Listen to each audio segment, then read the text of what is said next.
ಪ್ರಿಯರೇ,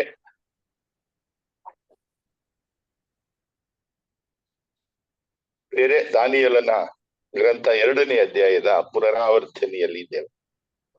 ಅಂದ್ರೆ ರೀಕ್ಯಾಪ್. ಈ 2ನೇ ಅಧ್ಯಾಯ ಒಂದು ಕನಸಿನ ಸುತ್ತ ಗಿರಿಕೆ ಹೊಡೆಯಿತು.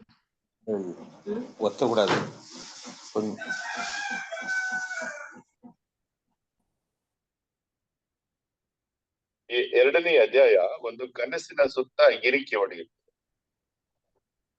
ಪುರಾತನ ಜಗತ್ತಿನ ಮಾನವ ನಾಗರಿಕತೆಯ ಬೆಳವಣಿಗೆಯ ಕಾಲದಲ್ಲಿ ಕಂಡು ಬಂದ ಒಬ್ಬ ಶ್ರೇಷ್ಠ ಹಾಗೂ ದಕ್ಷ ಆಡಳಿತಗಾರ, ಯುದ್ಧ ಪರಾಕ್ರಮಿ ರಾಜ ನೆಬೂಕಡ್ನೆಜರ್. ಪುರಾತನ ಬ್ಯಾಬಿಲೋನಿನ ಕ್ಯಾಲ್ಡಿಯನ್ ಮನೆತನಕ್ಕೆ ಸೇರಿದ ರಾಜ. ಸೊ ಅದೇ ರಾಜನಿಗೆ ಬಿದ್ದ ಕನಸು ಇದಾಗಿತ್ತು. ಬೇರೆ ಹಳೆಯ ಒಡಂಬಡಿಕೆಯ ಅನೇಕ ಗ್ರಂಥಗಳಲ್ಲಿ ಪ್ರಭು ಯೇಸು ಅಂದ್ರೆ ಲೋಕ ರಕ್ಷಕರ ಬಗ್ಗೆ, ನಮ್ಮ ರಕ್ಷಣೆಗೆ ಅಗತ್ಯವಾದ ಶುಭ ಸಂದೇಶದ ಬಗ್ಗೆ ಅನೇಕ ಕಡೆಗಳಲ್ಲಿ ಮುನ್ಸೂಚನೆಯನ್ನ ನೀಡಲಾಗಿದೆ. ಮುನ್ಸೂಚನೆ. ಇಂತಹ ಮುನ್ಸೂಚನೆಗಳು ಯಾವುದೇ ಮಹತ್ವವಿಲ್ಲದ ಕುತೂಹಲಕಾರಿ ಘಟನೆಗಳ ಮೂಲಕ ಕಂಡು ಬರ್ತದೆ. ಮೇಲ್ನೋಟಕ್ಕೆ ಇವುಗಳಲ್ಲಿ ನಾವು ಏನು ಕಾಣದೇ ಇದ್ದರು, ಇವುಗಳಲ್ಲಿ ಏನು ಕಂಡು ಬರದೇ ಇದ್ದರು, ಸ್ವಲ್ಪ ಆಳವಾಗಿ ಚಿಂತಿಸುವಾಗ ಪ್ರಭು ಯೇಸುವಿನ ಹಾಗೂ ಶುಭ ಸಂದೇಶಗಳ ಕೆಲವು ಅಂಶಗಳನ್ನ ಅವುಗಳು ತಿಳಿಯಪಡಿಸ್ತವೆ. ಈಗ ನಾವು ಅಧ್ಯಯನ ಮಾಡುತ್ತಾ ಇರುವ ದಾನಿಯೇಲನ 2ನೇ ಅಧ್ಯಾಯ, ದಾನಿಯೇಲ ಗ್ರಂಥದ 2ನೇ ಅಧ್ಯಾಯ, ಇಲ್ಲಿ ಬರುವ ಘಟನೆಗಳನ್ನು ಗಮನಿಸುವಾಗ ಶುಭ ಸಂದೇಶದ ಹಾಗೂ ನಮ್ಮ ವಿಮೋಚಕರಾದ ಯೇಸು ಹೇಗೆ ನಮ್ಮನ್ನು ಬರಲಿರುವ ದೈವ ಕೋಪದಿಂದ ಪಾರು ಮಾಡುತ್ತಾರೆ ಎಂಬ ಮುನ್ಸೂಚನೆಯನ್ನ ನೋಡಬಹುದಾಗಿದೆ. ಈ ಅಧ್ಯಾಯದಲ್ಲಿ ಅಂದರೆ ಸ್ಟಾರ್ಟಿಂಗ್ ವಚನ 1ರಲ್ಲಿ ನೆಬೂಕಡ್ನೆಜರ್ ರಾಜನಿಗೆ ಒಂದು ಕನಸು ಬೀಳುತ್ತದೆ. ಅದರಿಂದ ಆತ ತತ್ತರಗೊಳ್ಳುತ್ತಾನೆ, ಅಂದ್ರೆ ವಿಚಲಿತನಾಗುತ್ತಾನೆ, ನಿದ್ರೆಯನ್ನು ಕಳೆದುಕೊಳ್ಳುತ್ತಾನೆ. ಇಲ್ಲಿ ನಾವು ಗಮನಿಸಬೇಕಾದ ಸಂಗತಿ ಎಂದರೆ, ನೆಬೂಕಡ್ನೆಜರ್ ಒಬ್ಬ ನಿರಂಕುಶ, ನಿರ್ವಿವಾದ ಬ್ಯಾಬಿಲೋನಿನ ರಾಜ. ತನ್ನ ರಾಜ್ಯದ ಮೇಲೆ ಸರ್ವಾಧಿಕಾರವನ್ನು ಹೊಂದಿದ ವ್ಯಕ್ತಿ. ಆತನ ಮಾತೇ ಶಾಸನ. ಅದನ್ನು ಎಲ್ಲರೂ ಪಾಲಿಸಬೇಕಾಗಿತ್ತು. ಅದು ಪ್ರಶ್ನಾತೀತವಾಗಿತ್ತು. ಪ್ರತಿಯೊಬ್ಬರು ಅದನ್ನ ಅನುಸರಿಸಲೇಬೇಕು. ಇಂಥ ರಾಜ ತನ್ನ ಕನಸಿನಲ್ಲಿ ತನಗೆ ಬಿದ್ದ ಕನಸಿನ ಹಾಗೂ ಅದರ ಗೂಢಾರ್ಥವನ್ನು ತಿಳಿದುಕೊಳ್ಳಬೇಕಾಗಿತ್ತು. ಸೊ ಹಾಗಾಗಿ ಆತ ಏನ್ ಮಾಡ್ತಾನೆ, ತಾನೇ ನಿಯೋಜಿಸಿಕೊಂಡಿದ್ದ, ಅಂದ್ರೆ ತಾನೇ ಇಂಟರ್ವ್ಯೂ ಮಾಡಿ ಪರಿಶೀಲಿಸಿ ಆಯ್ಕೆ ಮಾಡಿಕೊಂಡಿದ್ದಂತಹ ವಿದ್ವಾಂಸರುಗಳನ್ನ, ಜಾದುಗಾರರನ್ನ, ಮಾಟ ಮಂತ್ರಗಾರರನ್ನ ಕರೆಯಿಸಿ ಅವರಿಗೆ ಒಂದು ಆಜ್ಞೆಯನ್ನ ವಿಧಿಸ್ತಾನೆ. ಅದು ಏನು ಆಜ್ಞೆ ಅಂದ್ರೆ, ನಾವೀಗಾಗಲೇ ನೋಡಿದ್ದೀವಿ. ನಾನು ಒಂದು ಕನಸನ್ನು ಕಂಡೆ, 3ನೇ ವಚನದಲ್ಲಿ ನಾನು ಒಂದು ಕನಸನ್ನು ಕಂಡೆ, ಅದರ ಅರ್ಥವೇನೋ ಎಂದು ನನ್ನ ಮನಸ್ಸು ತತ್ತರಗೊಂಡಿದೆ. ಸೊ ಅದಕ್ಕೇನ್ ಮಾಡ್ಬೇಕು ಅವರು? ಆಗ ರಾಜ ಪಂಡಿತರಿಗೆ 5ನೇ ವಚನ, ನನ್ನ ಈ ಮಾತು ಖಂಡಿತ, ನೀವು ನನ್ನ ಅಂದ್ರೆ ಈ ಕನಸನ್ನು ಅದರ ಉದ್ದೇಶವನ್ನು ನನಗೆ ತಿಳಿಸದಿದ್ದರೆ ನಿಮ್ಮನ್ನು ತುಂಡು ತುಂಡಾಗಿ ಕತ್ತರಿಸುವೆನು, ನಿಮ್ಮ ಮನೆಗಳನ್ನು ತಿಪ್ಪಗುಂಡಿಯನ್ನಾಗಿಸುವೆನು. ಸೊ ರಾಜ ಆ ಎಲ್ಲ ಕ್ಯಾಲ್ಡಿಯನ್ ವಿದ್ವಾಂಸರಿಗೆ ಕೊಡುವಂತ ಆಜ್ಞೆ, ನೀವು ನನ್ನ ಕನಸನ್ನು ಅದರ ಗೂಢಾರ್ಥವನ್ನು ನನಗೆ ವಿವರಿಸಿ ಹೇಳಬೇಕು. ಇಲ್ದಿದ್ರೆ ಗೊತ್ತಲ್ಲ, ನಿಮಗೆ ಪನಿಷ್ಮೆಂಟ್ ಇದೆ. ಅದು ಅಂತಿಂತ ಪನಿಷ್ಮೆಂಟ್ ಅಲ್ಲ, ಅದು ಅವರನ್ನು ತುಂಡು ತುಂಡಾಗಿ ಕತ್ತರಿಸಿ ಅವರ ಮನೆಗಳನ್ನ ತಿಪ್ಪೆಗುಂಡಿ ಮಾಡುವಂತ ಕಾರ್ಯ. ಸೊ ಆದ್ರೆ ಅವರು ಕನಸನ್ನ ಅಂದ್ರೆ ರಾಜನ್ ಕೊಟ್ಟ ಈ ಆಜ್ಞೆಯನ್ನ ಪಾಲಿಸಿದ್ರೆ, ಅಂದ್ರೆ ಕನಸನ್ನ ಅದನ್ನ ಅರ್ಥವನ್ನ ವಿವರಿಸಿ ಹೇಳಿದ್ರೆ ಏನಾಗ್ತದೆ, ನಿಮಗೆ ದಾನ ಬಹುಮಾನಗಳು ವಿಶೇಷ ಸನ್ಮಾನಗಳು ದೊರಕುವುವು. ಎರಡೇ ಆಪ್ಷನ್. ಒಂದು, ಕನಸನ್ನ ಹೇಳಿ ನೀವು ಬಹುಮಾನವನ್ನ ಪಡ್ಕೊಳ್ಳಿ, ಸ್ಥಾನಮಾನಗಳನ್ನ ಗಳಿಸ್ಕೊಳ್ಳಿ. ಇಲ್ಲ, ಕನಸನ್ನ ಹೇಳದೇ ಇದ್ರೆ ನಾಶಕ್ಕೆ ಗುರಿಯಾಗಿ. ಸೊ ಇಲ್ಲಿ ಬೇರೆ ಏನಾಗ್ತಾ ಇದೆ ಇಲ್ಲಿ, ಈ ರಾಜಾದಿರಾಜ ನೆಬೂಕದ್ನೆಚ್ಚರ್ ಒಂದು ಆಜ್ಞೆಯನ್ನ ಹೊರಡಿಸಿದಾನೆ, ಅದಕ್ಕೆ ಎಲ್ಲರೂ ತಲೆ ಬಾಗ್ಲೇಬೇಕು. ವಿಶೇಷವಾಗಿ ಈ ವಿದ್ವಾಂಸರುಗಳು, ವಿಶೇಷವಾಗಿ ಆಯ್ಕೆಗೊಂಡಿರುವಂತ ಜನರು ಸೊ ಅದನ್ನ ಅನುಸರಿಸಲೇಬೇಕು. ಅದನ್ನ ಯಶಸ್ವಿಯಾಗಿ ಅನುಸರಿಸಿದವರಿಗೆ ಬಹುಮಾನವಿದೆ, ರಾಜ ಮನ್ನಣೆ ಇದೆ, ಪ್ರಮೋಷನ್ ಇದೆ, ಎಲ್ಲ ಇದೆ. ಆದ್ರೆ ಅನುಸರಿಸದೆ ಹೋದರೆ ಸರ್ವನಾಶ. ಈ ರಾಜಾಜ್ಞೆಗೆ ಉಳಿದಿರುವುದು ಇದೇ ಎರಡೇ ದಾರಿ. ಒಂದು, ರಾಜಾಜ್ಞೆಗೆ ವಿಧೇಯರಾಗಿ ರಾಜ ಮನ್ನಣೆಯನ್ನ ಗಳಿಸುವುದು. ಇನ್ನೊಂದು, ವಿಧೇಯರಾಗದೆ ಸರ್ವನಾಶಕ್ಕೆ ಗುರಿಯಾಗುವುದು. ಪ್ರಿಯರೇ, ಈ ರಾಜಾಜ್ಞೆಯಲ್ಲಿ ಇನ್ನೇನಾದ್ರೂ ವಿಶೇಷ ಇದೆಯಾ? ಇನ್ನೇನಾದ್ರೂ ವಿಶೇಷ ನಮಗೆ ಕಾಣ್ತಾ ಇದೆಯಾ?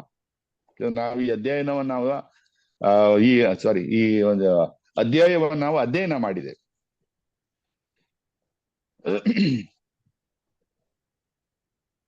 ಸೊ ಇನ್ನೇನಿದೆ ಇದರಲ್ಲಿ?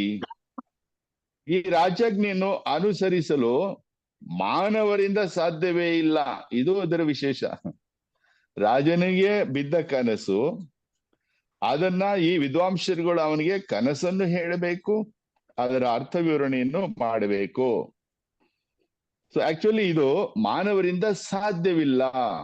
ಯಾಕಂದ್ರೆ ಒಬ್ಬ ಮನುಷ್ಯನ ತಲೆಯಲ್ಲಿ ಇರುವ ವಿಚಾರಗಳಾಗಲಿ, ಅವನಿಗೆ ಬೀಳುವ ಕನಸುಗಳಾಗಲಿ, ದರ್ಶನಗಳನ್ನಾಗಲಿ ಇನ್ನೊಬ್ಬ ಮನುಷ್ಯನಿಂದ ತಿಳಿದುಕೊಳ್ಳಲು ಸಾಧ್ಯವೇ ಇಲ್ಲ.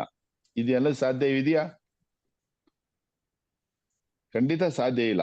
ಆದ್ರೆ ಯಾರಿಗೆಲ್ಲ ವಿಶೇಷ ವರದಾನಗಳಿದೆಯೇ, ನಮ್ಗೆ ಗೊತ್ತಿದೆ, ಪವಿತ್ರಾತ್ಮ ವರದಾನಗಳು. ಸೊ ಆ 7 ವರದಾನಗಳು ಇದ್ದವರಿಗೆ ಮಾತ್ರ ಇಂತಹ ಕಾರ್ಯಗಳು ಸಾಧ್ಯವಾಗ್ತದೆ. ಅದು ಪೂರ್ತಿಯಾಗಿ ಅಲ್ಲ, ಕೆಲವು ಸೂಚನೆಗಳು ನಮ್ಗೆ ಸಿಗ್ತದೆ. ಇದೆಲ್ಲ ನಮ್ಮ ಅನುಭವದಲ್ಲಿ ನಾವು ಕಂಡಿದ್ದೇವೆ. ಸೊ ಹಾಗಾಗಿ ಇಂತಹ ಸಾಮರ್ಥ್ಯ ಇರುವಂತ ವ್ಯಕ್ತಿ, ಅದು ಕೇವಲ ಪವಿತ್ರಾತ್ಮರ ವರದಾನಗಳಿಂದ ತುಂಬಿದ ವ್ಯಕ್ತಿಗಳಿಗೆ ಮಾತ್ರ ಇದು ಸಾಧ್ಯ. ಬೇರೆ ಯಾವ ಮನುಷ್ಯನಿಗೂ ಇಂತಹ ಸಾಮರ್ಥ್ಯ ಇರುವುದು ಅಪರೂಪ, ಕಷ್ಟ. ಇಲ್ಲಿ ರಾಜನ ಆಸ್ಥಾನದ ಬುದ್ಧಿಜೀವಿಗಳು ಒಂದು ತುಂಬಾ ಗಂಭೀರವಾದ ಸುಳಿಯಲ್ಲಿ ಸಿಕ್ಕಾಕಿಕೊಂಡಿದ್ದಾರೆ. ಅವರು ಮತ್ತೆ ಮತ್ತೆ ಬಂದು ರಾಜನಿಗೆ ತನ್ನ ಕನಸನ್ನ ತಿಳಿಸಬೇಕೆಂದು ಬೇಡಿಕೊಳ್ತಾರೆ. ವಚನ 7ರಲ್ಲಿ ನೋಡೋಣ. ಪಂಡಿತರು ರಾಜರು ತಮ್ಮ ದಾಸರಿಗೆ ಕನಸನ್ನು ತಿಳಿಸೋಣವಾಗಲಿ, ನಾವು ಅದರ ತಾತ್ಪರ್ಯವನ್ನು ವಿವರಿಸುವೆವು.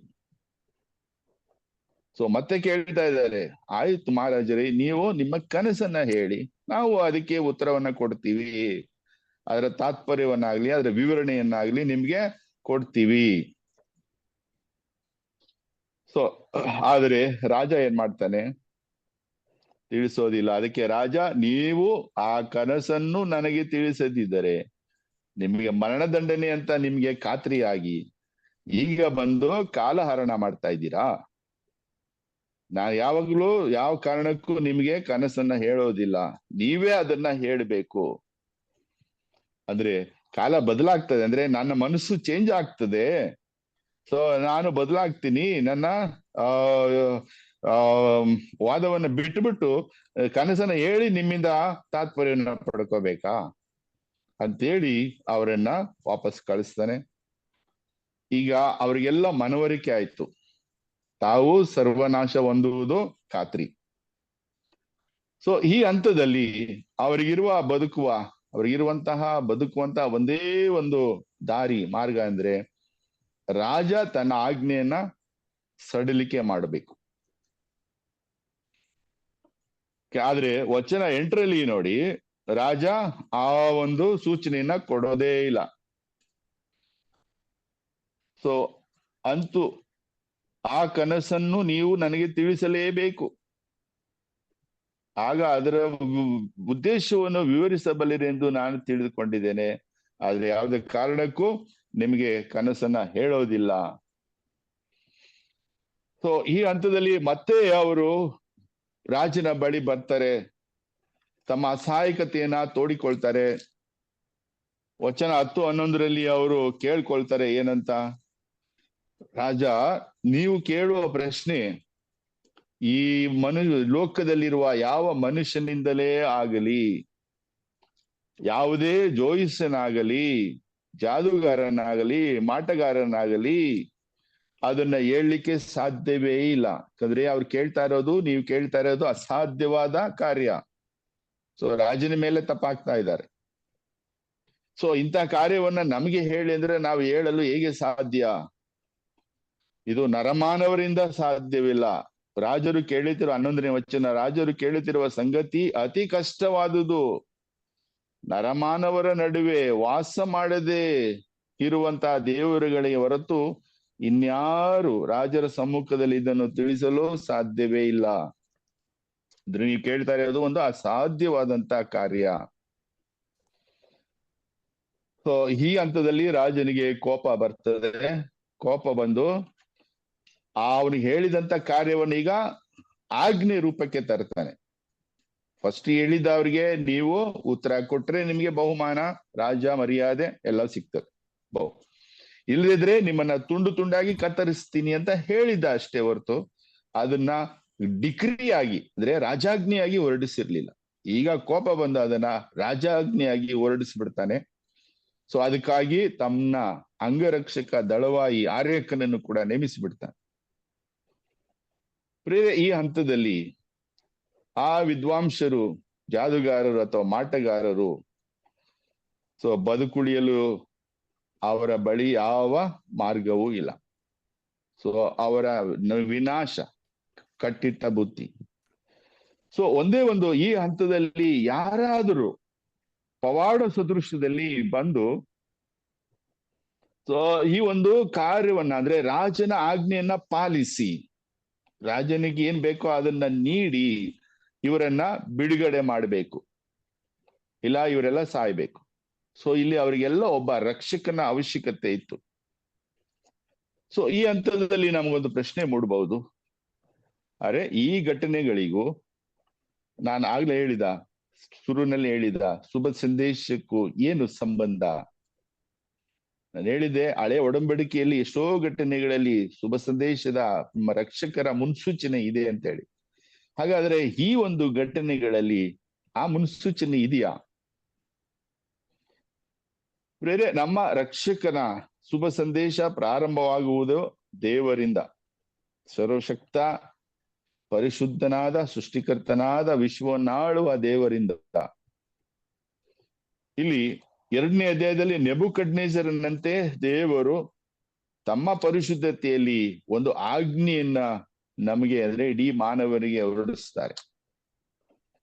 ಆ ಆಜ್ಞೆ ಇಡೀ ಮಾನವ ಜನಾಂಗಕ್ಕೆ ಅನ್ವಯಿಸುವಂತಹದ್ದು. ಅಂದ್ರೆ ಏನು ಅದು ಆಜ್ಞೆ? ನಾನೇ ವಿಶ್ವದ ಸರ್ವಶಕ್ತನಾದ ರಾಜ, ನಾನು ಪರಿಶುದ್ಧನು, ನನ್ನ ಪರಿಶುದ್ಧ ಆಜ್ಞೆಯನ್ನು ನಿಮಗೆ ನೀಡಿದ್ದೇನೆ. ಈ ನನ್ನ ಪರಿಶುದ್ಧ ಆಜ್ಞೆಗಳನ್ನು ನೀವು ಅನುಸರಿಸಲೇಬೇಕು. ಹಾಗೆ ಮಾಡದಿದ್ದರೆ ನೀವು ತೀರ್ಪಿಗೆ ಗುರಿಯಾಗಿ ನಾಶ ಹೊಂದುವಿರಿ. ಯಾರೆಲ್ಲ ನನ್ನ ಆಜ್ಞೆಯನ್ನ ಕೈಗೊಂಡು ಅದರಂತೆ ನಡೆಯುವರೋ ಅವರು ಮಹಿಮೆ ಹೊಂದುವರು, ಸಕಲ ಗೌರವದೊಡನೆ ನಿತ್ಯ ಜೀವವನ್ನು ನನ್ನೊಂದಿಗೆ ಸ್ವರ್ಗದಲ್ಲಿ ಸವಿಯುವರು. ಇದು ದೇವರು ಕೊಟ್ಟಿರುವಂತ ಆಜ್ಞೆ ಇಡೀ ಮಾನವ ಕುಲಕ್ಕೆ. ಪ್ರಿಯರೇ, ಈ ಭೂಮಿಯ ಮೇಲೆ ಮಾನವರು ಅಂದ್ರೆ ನನ್ನ ನಿಮ್ಮ ಪರಿಸ್ಥಿತಿ, ಇಡೀ ಮಾನವರ ನಿಮ್ಮ ಪರಿಸ್ಥಿತಿ ಕೂಡ ಇದೇ ಆಗಿತ್ತು.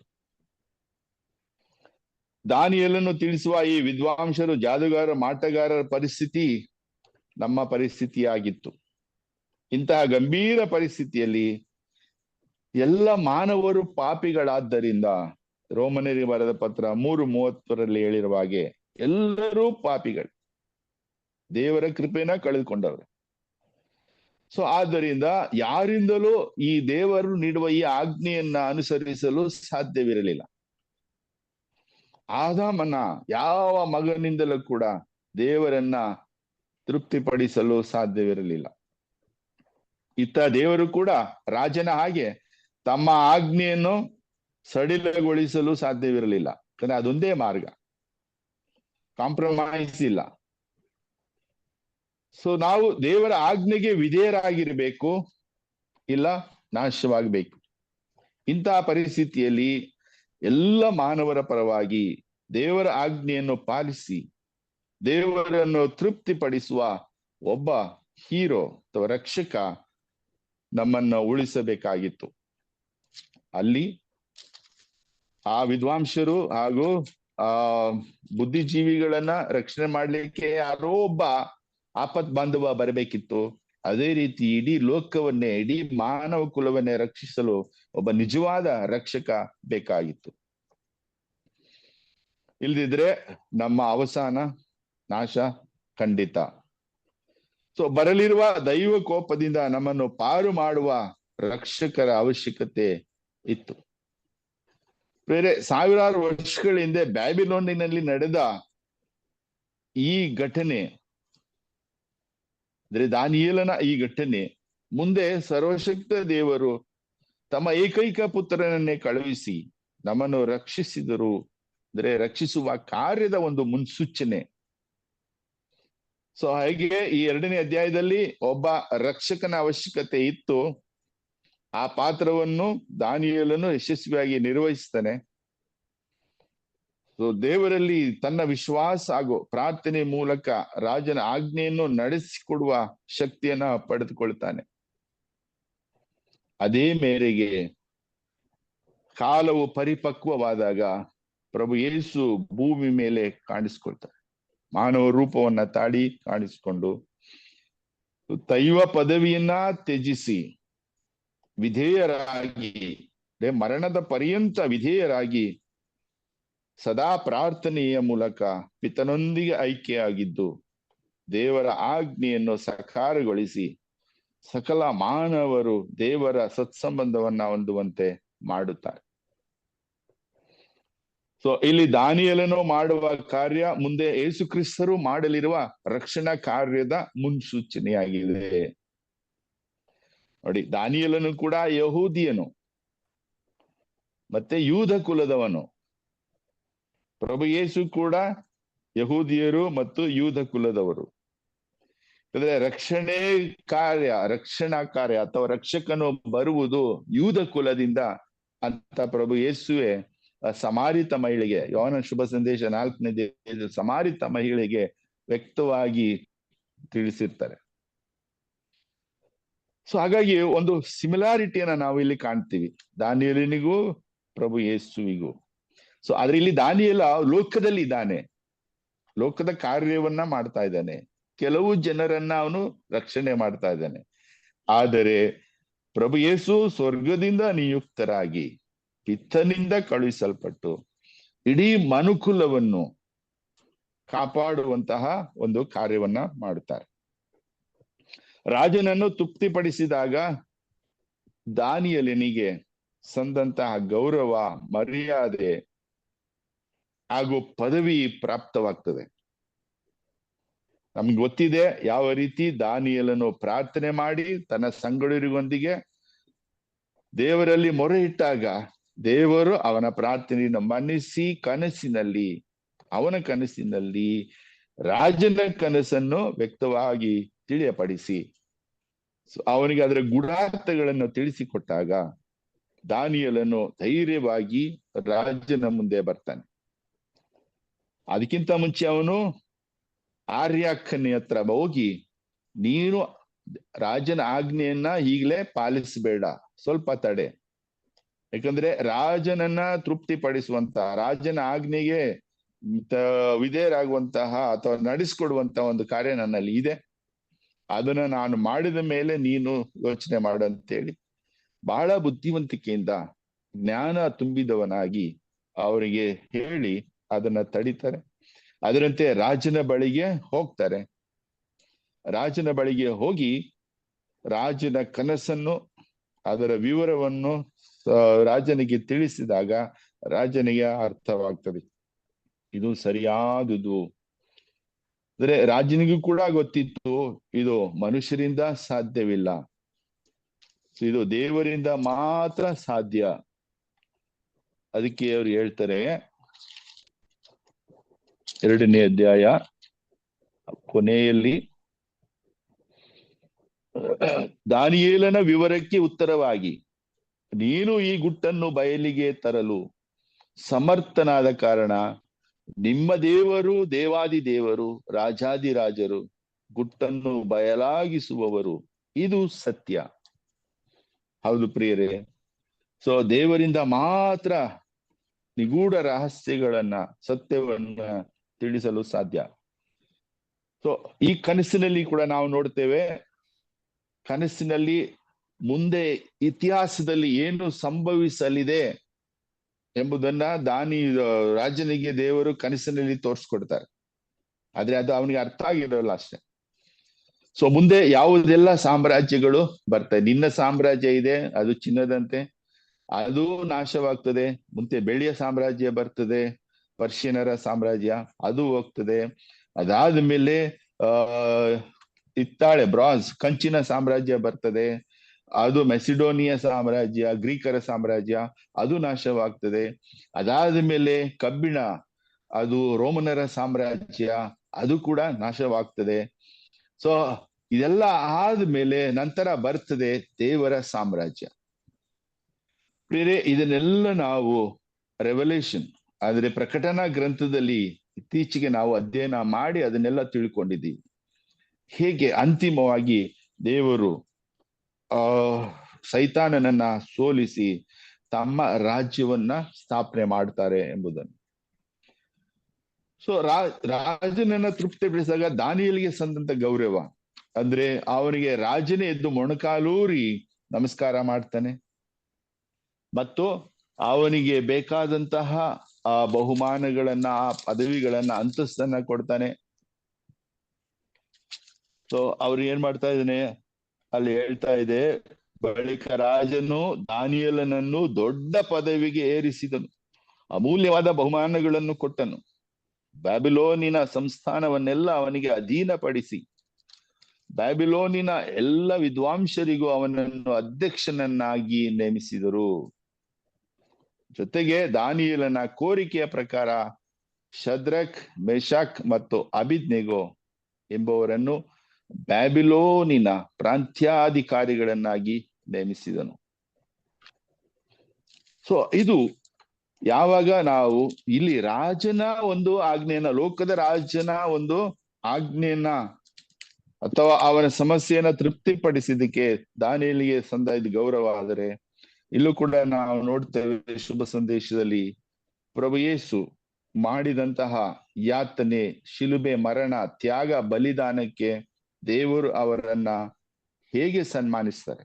ಮರಣದಿಂದ ಅವರನ್ನ ಎಬ್ಬಿಸಿ ಪುನರುತ್ಥಾನಗೊಳಿಸಿ ತಮ್ಮ ಬಲಪಾರ್ಶ್ವದಲ್ಲಿ ಸಿಂಹಾಸನದಲ್ಲಿ ಕುಳ್ಳಿರಿಸಿ ಸಕಲ ದೇಶ, ಭಾಷೆ, ಜನಾಂಗಗಳು ಅವರ ಮುಂದೆ ಮಂಡಿಯೂರುವಂತೆ ಅವರನ್ನು ಆರಾಧಿಸಿ ಗೌರವಿಸುವಂತೆ ಮಾಡಿದ್ದಾರೆ.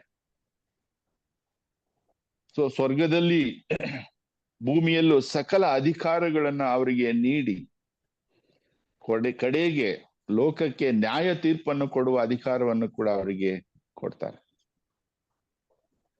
ಸೊ ಪ್ರಿಯರೇ, ಇದನ್ನೆಲ್ಲ ನಾವು ಪ್ರಕಟಣಾ ಗ್ರಂಥದಲ್ಲಿ ಕೂಡ ಇದನ್ನು ಕೂಡ ನಾವು ಓದಿ ಧ್ಯಾನಿಸಿ ಅರಿತುಕೊಂಡಿದ್ದೇವೆ. ಸೊ ಇಲ್ಲಿ ಪುನಃ ದಾನಿಯೇಲನಿಗೂ ಪ್ರಭು ಯೇಸುವಿಗೂ ಒಂದು ಸಿಮಿಲಾರಿಟಿಯನ್ನ ನಾವು ಇಲ್ಲಿ ಕಾಣ್ತೇವೆ. ಪ್ರಿಯರೇ, ನಾನು ನೀವು ಕೂಡ ನಮ್ಮ ಜೀವನದಲ್ಲಿ ದಾನಿಯೇಲನ ಹಾಗೂ ಪ್ರಭು ಯೇಸುವಿನ ಪಾತ್ರವನ್ನು ನಿರ್ವಹಿಸಲು ಕರೆಯಲ್ಪಟ್ಟವರಾಗಿದ್ದೇವೆ. ಸೊ ನಮ್ಮ ಕುಟುಂಬದಲ್ಲಿ, ನಮ್ಮ ಧರ್ಮ ಕೇಂದ್ರದಲ್ಲಿ ಅಥವಾ ನಾವು ಕೆಲಸ ಮಾಡೋ ಸ್ಥಳಗಳಲ್ಲಿ ಏನೋ ಒಂದು ಘಟನೆ ಸಂಭವಿಸಬಹುದು. ಆ ಪರಿಸ್ಥಿತಿ ವಿಕೋಪಕ್ಕೆ ಹೋಗ್ಬಹುದು. ಅಂತಹ ಸಂದರ್ಭಗಳಲ್ಲಿ ನಾವು ಅಲ್ಲಿ ದಾನಿಯೇಲನ ಪಾತ್ರವನ್ನ ನಿರ್ವಹಿಸಬೇಕಾಗ್ತದೆ. ಸಮಸ್ಯೆ ಎಲ್ಲಿಂದಾದ್ರೂ ಬರಬಹುದು, ಯಾವ ರೂಪದಲ್ಲಾದ್ರೂ ಬರಬಹುದು. ಅದು ಒಂದು ಸಾಲದ ರೂಪದಲ್ಲಿ ಇರಬಹುದು, ಅಥವಾ ಯಾವುದೋ ಮುಚ್ಚೋಗಿದಂತ ಕೇಸು ಸಡನ್ ಆಗಿ ಓಪನ್ ಆಗಿ ಅದು ನಮ್ಮ ಮುಂದೆ ಎದುರಾಗಬಹುದು, ಅಥವಾ ಯಾವುದೋ ನಮ್ಮ ಆಪ್ತರ ಮರಣದಿಂದ ಉಂಟಾಗುವಂತಹ ಇರಬಹುದು, ಅಥವಾ ಒಂದು ಆಕ್ಸಿಡೆಂಟ್ ಆಗಿ ಆಸ್ಪತ್ರೆ ಸೇರಿಕೊಳ್ಳುವ ಒಂದು ಘಟನೆ, ಇನ್ಯಾವುದೋ ಈ ಬೇರೆಯವರಿಂದ ಬರುವಂತ ನಿಂದೆ ಅಪರಾಧಗಳಾಗಿರ್ಬೋದು, ಅಥವಾ ಪ್ರಾರ್ಥನಾ ಜೀವಿತದಲ್ಲಿ ಎದುರಿಸಬೇಕಾದಂತಹ ತೊಂದರೆಗಳಾಗಿರ್ಬೋದು. ಇಂಥ ಸಂದರ್ಭಗಳಲ್ಲಿ ದಾನಿಯೇಲನ ಪಾತ್ರವನ್ನ ನಿರ್ವಹಿಸಬೇಕಾಗ್ತದೆ. ನಾವು ಒಂಟಿಯಲ್ಲ, ದೇವರು ನಮ್ಮೊಂದಿಗಿದ್ದಾರೆ. ನಾವು ದೇವರೊಂದಿಗೆ ಇದ್ರೆ, ಅವರ ಆಜ್ಞೆಯನ್ನು ನಾವು ಕೈಗೊಂಡು ನಡೆದ್ರೆ, ಅವರು ನಿರ್ದೇಶನ ಪ್ರಕಾರ, ಶುಭ ಸಂದೇಶದ ಪ್ರಕಾರ ನಾವು ಜೀವಿಸಿದ್ರೆ, ದೇವರ ವಾಕ್ಯವನ್ನು ಆಲಿಸಿ ಪಾಲಿಸಿ ನಾವು ಜೀವಿಸೋದಾದ್ರೆ, ದೇವರು ತಕ್ಕ ಸಮಯದಲ್ಲಿ ದಾನಿಯೇಲನಿಗೆ ನೀಡಿದ ಹಾಗೆ ಜ್ಞಾನವನ್ನು, ವಿವೇಕವನ್ನು ನೀಡಿ ಗೂಢಾರ್ಥಗಳನ್ನ ತಿಳಿಸ್ಕೊಡ್ತಾರೆ. ಸ್ವಂತ ಸಂದರ್ಭಗಳಲ್ಲಿ ನಾವು ಆ ಒಂದು ಪರಿಸ್ಥಿತಿಯನ್ನ ನಿಭಾಯಿಸ್ಲಿಕ್ಕೆ ಶಕ್ತರಾಗ್ತೇವೆ. ಅದು ಎಂಥದೇ ಸಮಸ್ಯೆ ಆಗಿರ್ಬೋದು. ಸೊ ಅಂತಹ ಪರಿಸ್ಥಿತಿಗಳನ್ನ ಎದುರಿಸಲಿಕ್ಕೆ ನಾವು ಶಕ್ತರಾಗ್ಬೇಕು. ಈ ಪ್ರಾರ್ಥನಾ ತಂಡದಲ್ಲಿ ನಾವು ಇಷ್ಟು ವರ್ಷಗಳಿಂದ ಇರುವಾಗ ನಾವು ಕೂಡ ಈ ರಹಸ್ಯಗಳನ್ನೆಲ್ಲ ಅರಿತ್ಕೊಂಡು ಬರ್ತಾ ಇದ್ದೇವೆ. ಸೊ ಈ ಸಮಯದಲ್ಲಿ ನಾವು ಕೂಡ ದಾನಿಯೇಲನ ಹಾಗೆ, ಪ್ರಭು ಯೇಸುವಿನ ಹಾಗೆ ಯಾವುದೇ ತ್ಯಾಗಕ್ಕೂ ಸಿದ್ಧರಾಗಲು ಕರೆಯಲ್ಪಟ್ಟವರಾಗಿದೆ. ಸೊ ಹಾಗಾಗಿ ಪ್ರಿಯರೇ, ನಾವು ಈ ಒಂದು ಘಟನೆಯನ್ನ ಅವಲೋಕಿಸಿ ಅದನ್ನ ಅಧ್ಯಯನ ಮಾಡುವಾಗ, ರಾಜ ಒಂದು ನೆಪ ಮಾತ್ರ ಅಷ್ಟೇ. ಈ ಸಮಾಜದಲ್ಲಿ, ಈ ಲೋಕದಲ್ಲಿ, ಈ ರಾಜ್ಯದಲ್ಲಿ ಏನೇ ಘಟನೆ ಸಂಭವಿಸಬಹುದು. ಯಾರು ನಮ್ಮ ಅಸಾಧ್ಯ ಕಾರ್ಯಗಳನ್ನ ಮಾಡಲಿಕ್ಕೆ ನಮ್ಮನ್ನ ಬಿಟ್ಟು ಬಿಡ್ಬೋದು. ಅದೇ ಮುಂದೆ ನಮ್ಮ ವಿಶ್ವಾಸಕ್ಕಾಗಿ ನಾವು ಅನೇಕ ಕಷ್ಟ, ಸಂಕಷ್ಟ, ಹಿಂಸೆಗಳನ್ನ ಅನುಭವಿಸಿ ಬರ್ಬೋದು. ಮಣಿಪುರದಲ್ಲಿ ಆದಂತೆ, ಕಂದಮಾನಲ್ಲಿ ಆದಂತೆ ನಾಳೆ ದಿನ ನಮ್ಮಲ್ಲಿ ಬಂದ್ರೆ ಅದು ಆಶ್ಚರ್ಯ ಇಲ್ಲ. ಸೊ ಇಂತಹ ಪರಿಸ್ಥಿತಿಗಳಿಗೆ ನಾವು ಈಗಲೇ ಆಧ್ಯಾತ್ಮಿಕವಾಗಿ ಸಿದ್ಧರಾಗಿಬೇಕು. ಸೊ ದಾನಿಯೇಲನ ಹಾಗೆ ನಾವು ದೇವರೊಂದಿಗೆ ನಿಂತು ಪ್ರಾರ್ಥನಾ ಜೀವಿತವಾಗಿ ಶಕ್ತವಾಗಿ ಪ್ರಾರ್ಥನೆಯನ್ನ ಮಾಡ್ತಾ ನಾವು ಜೀವಿಸಲು ನಾವು ಕರೆಯನ್ನ ಹೊಂದಿದ್ದೇವೆ. ಹಾಗಾಗಿ ಆರಿಸಿಕೊಂಡ ದೇವರು ನಮ್ಮನ್ನ ಶಕ್ತಿ ಪಡಿಸ್ತಾರೆ, ನಮ್ಮನ್ನ ಮುನ್ನಡೆಸ್ತಾರೆ. ಸೊ ನಾವು ಒಂದು ಹೆಜ್ಜೆ ಇಟ್ಟರೆ ಸಾಕು, ನಮ್ಮನ್ನ 10 ಹೆಜ್ಜೆ ಮುಂದೆ ಕರ್ಕೊಂಡು ಹೋಗ್ತಾರೆ. ಆದ್ರಿಂದ ಪ್ರಿಯರೇ, ಇದನ್ನ ನಾವು ಮನಸ್ಸಿಗೆ ತಕೊಂಡು ವ್ಯಕ್ತವಾಗಿ ಇದನ್ನ ಮತ್ತೆ ಮತ್ತೆ ನಾವು ಓದಿ ಇದನ್ನ ಮನಸ್ಸಿಗೆ ಹಚ್ಕೊಂಡು ನಾವು ಜೀವಿಸೋಣ, ವಿಶ್ವಾಸವನ್ನ ಗಳಿಸೋಣ ಅಂತ ಹೇಳ್ತಾ ಇಲ್ಲಿಗೆ ಮುಗಿಸ್ತೇನೆ. Praise the Lord sir. Praise the Lord sir. So ದಾನಿಯೇಲನ ಗ್ರಂಥ 2ನೇ ಅಧ್ಯಾಯ ಕಂಪ್ಲೀಟ್ ಆಗಿದೆ. ಇವತ್ತು ಕೆಜೆ ಸರ್ ಅದರಲ್ಲಿ ಒಂದು ಅಡಿಷನ್ ಆಗಿ ನಮ್ಗೆ ಕೊಟ್ಟಿರೋದು ಮುಖ್ಯವಾಗಿ ದಾನಿಯೇಲನನ್ನು ಯೇಸು ಸ್ವಾಮಿಯೊಂದಿಗೆ ಕಂಪೇರ್ ಮಾಡಿದ್ದಾರೆ. ನಿಜವಾಗಿ ಅದೊಂದು ಒಳ್ಳೆ ಕಾರ್ಯವಾಯಿತು. ಇದು ನಾನು ಆಲಿಸ್ತಾ ಇದ್ದಾಗ ನನಗೆ ಸಡನ್ ಆಗಿ ಫ್ಲಾಶ್ ಆಗಿರುವ ಒಂದು ಕಾರ್ಯ ಅಂದ್ರೆ, ಅರಿಯೋಕನು ಎಲ್ಲರನ್ನು ಕೊಲ್ಲಲು ಹೆಜ್ಜೆ ಆಗ್ತಾ ಇದ್ದಾರೆ. ಓಕೆ, 2ನೇ ಅಧ್ಯಾಯದ ಒಂದು 18, 16, 17 ಭಾಗಗಳಲ್ಲಿ ಕೊಲ್ಲಲು ಪ್ರಯತ್ನ ಪಡುವಾಗ ದಾನಿಯೇಲನ್ನು ಅರಿಯೋಕನಿಗೆ ಹೇಳ್ತಾ ಇದ್ದಾರೆ, ಈಗ ನೀವು ಸದ್ಯಕ್ಕೆ ಯಾರನ್ನು ಕೊಲ್ಲಬೇಡಿ, ಈಗ ನೀವು ಕೊಲ್ಲಬೇಡಿ, ರಾಜನ ಉತ್ತರ ನನ್ನ ಕೈಯಲ್ಲಿದೆ, ನಾನು ರಾಜನಿಗೆ ತಿಳಿಸಿ ಈ ಪ್ರಾಬ್ಲಮ್ ಇಂದ ನಾನು ಪಾರ್ ಮಾಡ್ತೀನಿ.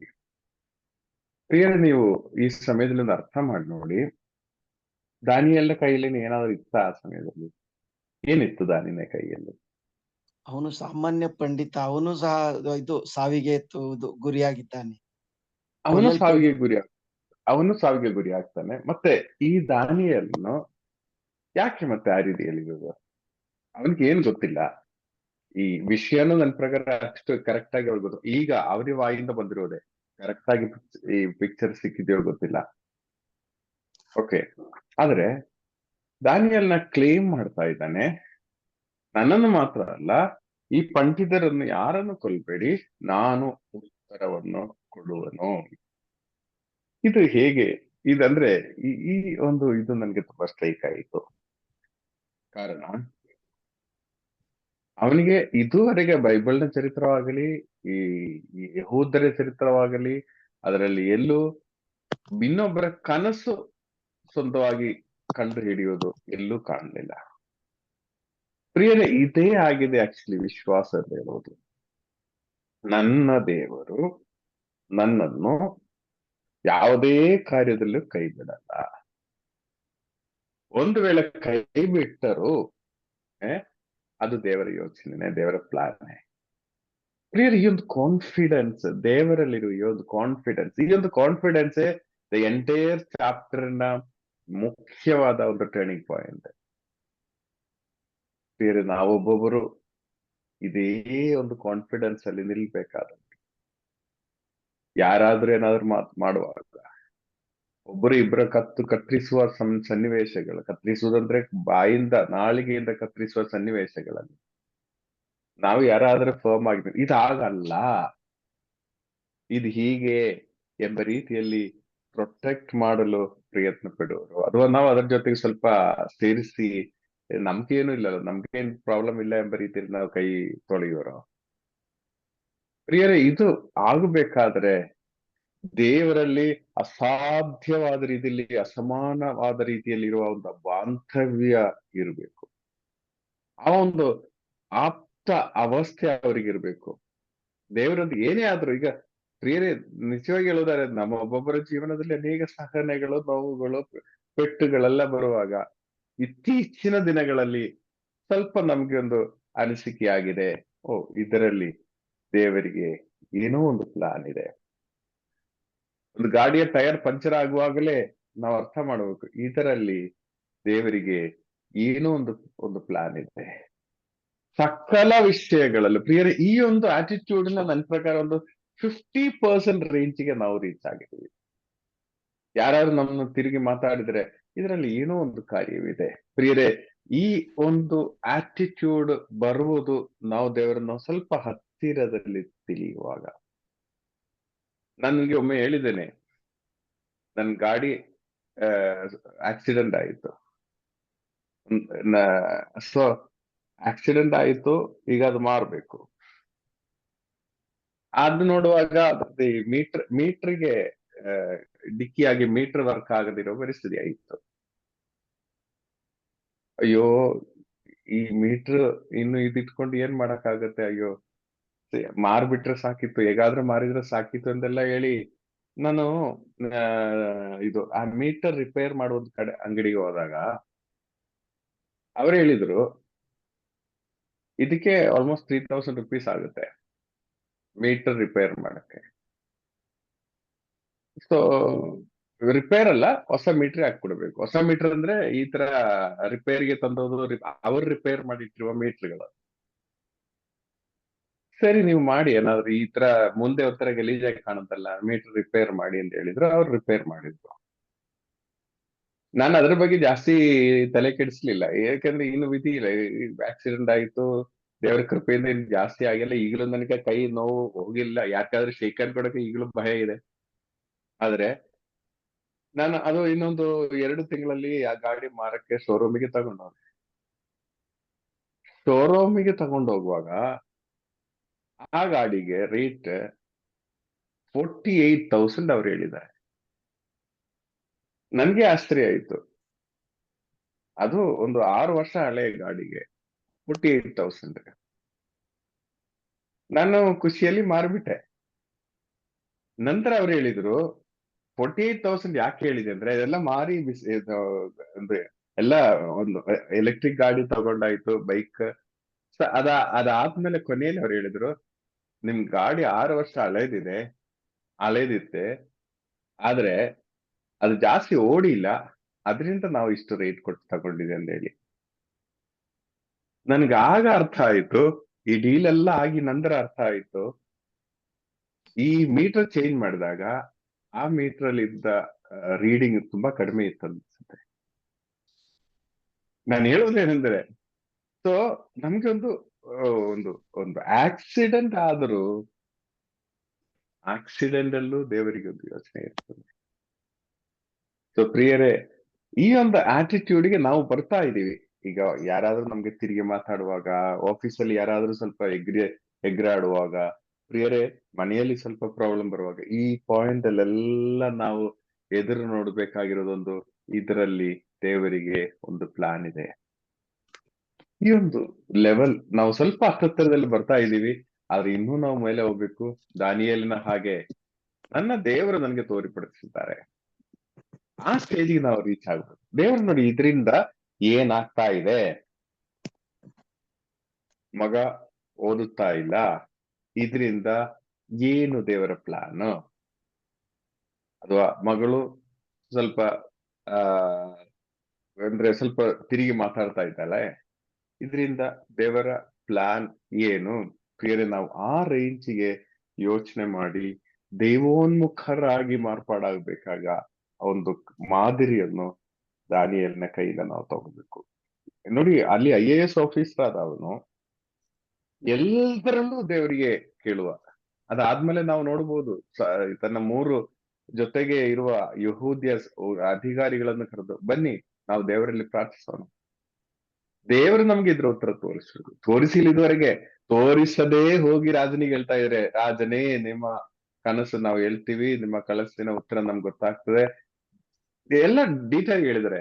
ಆದ್ರೆ ಅಷ್ಟು ಹೇಳುವಾಗಲೂ ಇವರ ಮನಸ್ಸಿನಲ್ಲಿ ಒಂದು ಕನ್ಫರ್ಮೇಶನ್ ಇದೆ, ನಾವು ಪ್ರಾರ್ಥಿಸುವಾಗ ದೇವರು ಇದರ ಕನಸಿನ ಅರ್ಥವನ್ನು ತಿಳಿಯಪಡಿಸುವರು, ಅದರಿಂದ ನಾವು ಎಲ್ಲಾ ಜ್ಞಾನಿಗಳಿಗೂ ರಕ್ಷಣೆ ಕೊಡ್ಬೋದು.